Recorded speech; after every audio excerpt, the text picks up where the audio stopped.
नमस्कार, मैं सुदीप वाजपेयी, पूर्व प्राचार्य नवोदय विद्यालय व केंद्रीय विद्यालय की विभिन्न शाखाओं एनसीईआरटी, जेएनयू और आईआईटी दिल्ली में आपका स्वागत करता हूं। साथियों, आज आपकी डिमांड पे मैंने जो टॉपिक लिया है वो है कि सीटेट एग्ज़ाम की तैयारी कैसे करें, how to prepare for CTET exam. तो जैसा कि आप जानते हैं, सीटेट फुल फॉर्म होता है central eligibility test for teachers, और ये सीटेट हर 2 बार में, साल में 2 बार नॉर्मली ऑर्गेनाइज होता है। ये एक क्वालिफाइंग एग्ज़ाम होता है आपको टीचर बनने की क्वालिफ़िकेशन पूरी करने के लिए। ये 2 पेपर्स होते हैं।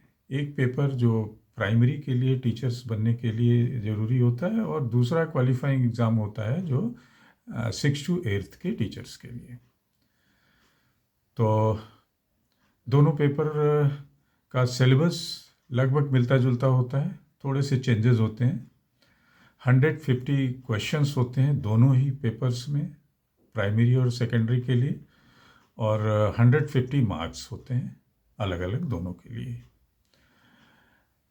3 पार्ट, ये 5 सेगमेंट में डिवाइड होता है। जैसे प्राइमरी सेक्शन पेपर 1 की बात करें तो इसमें चाइल्ड डेवलपमेंट एंड पेडागोजी एक पार्ट होता है, 30 मार्क्स का होता है, 30 क्वेश्चंस होते हैं।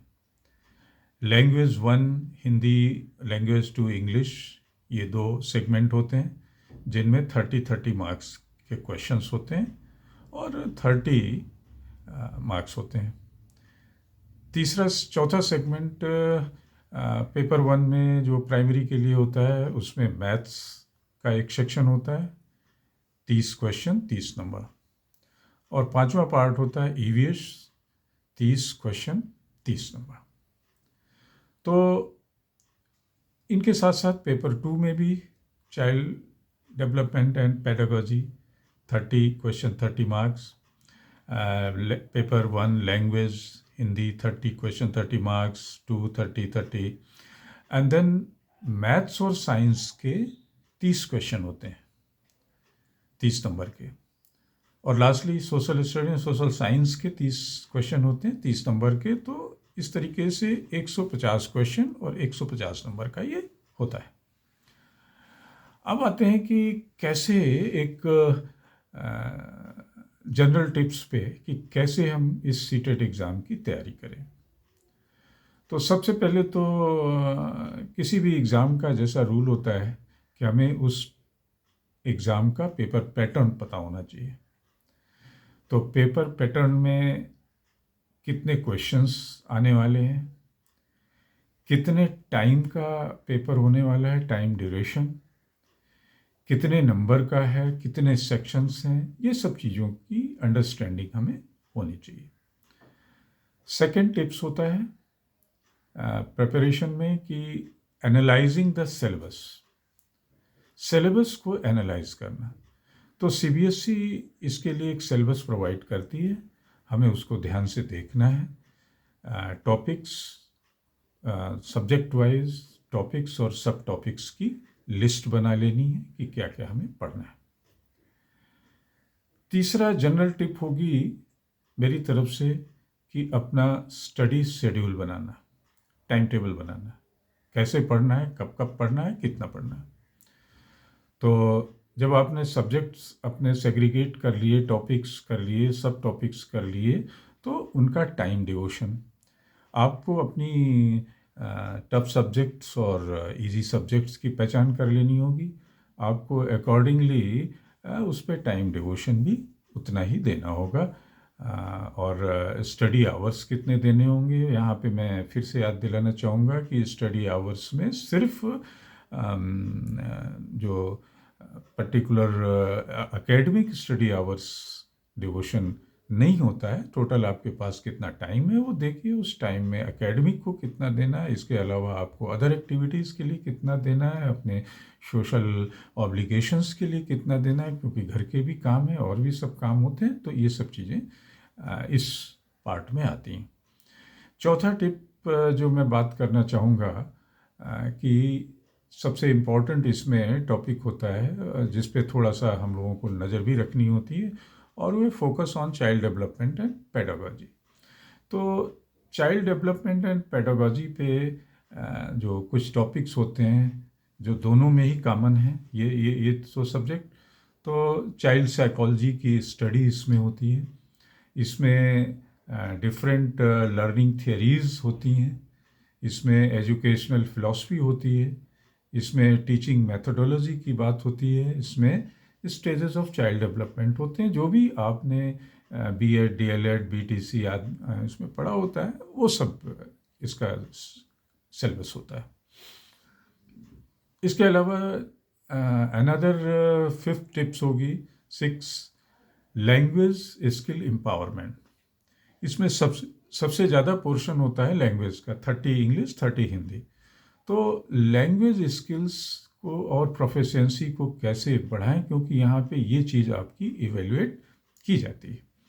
तो अपनी ग्रामर को इम्प्रूव करें, अपनी वोकेबुलरी को इम्प्रूव करें, जो कॉम्प्रिहेंशन होता है, अनसीन पैसेजेस, इसकी प्रैक्टिस अच्छे से करें, और राइटिंग स्किल की प्रैक्टिस खूब करें।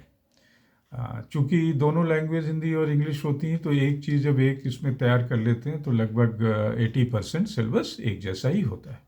तो इसकी तैयारी करें। इन सब के साथ एक सबसे इम्पॉर्टेंट चीज़ है कि अनदर जो जनरल टिप है कि आप you have to practise last years question paper, unsolved papers की प्रैक्टिस करें टाइम के हिसाब से, अपनी नॉलेज की टेस्टिंग के हिसाब से, और किस चीज़ पे आपको रीइंफोर्स करना है, रिवाइज करना है, उसके लिए। इसके अलावा क्वेश्चन पेपर की प्रैक्टिस के साथ ये होता है कि फिर टाइम की प्रैक्टिस। तो you have to take certain mock test as well. Mock test का मतलब होता है उसी कंडीशन में अपना एग्ज़ाम देना जैसा कि फाइनल आप देने वाले हैं। टाइम भी उतना ही होगा, वही सब चीज़ें होंगी, उतना ही प्रेशर आप पे बिल्डअप होना चाहिए। ये सब बिल्कुल मॉक का मतलब ही नकली एग्ज़ाम। तो इस पे ध्यान दें।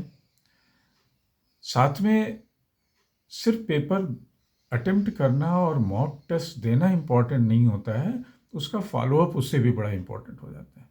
तो रेगुलर रिवीजन करें। रिवीजन कैसे होगा? पेपर देना है, पेपर में जिस टॉपिक और जिस सब्जेक्ट पे आप अच्छा सा अटेम्प्ट नहीं कर पाए तो उसको फिर से पढ़ना और फिर से पेपर अटेम्प्ट करना, मॉक टेस्ट देना।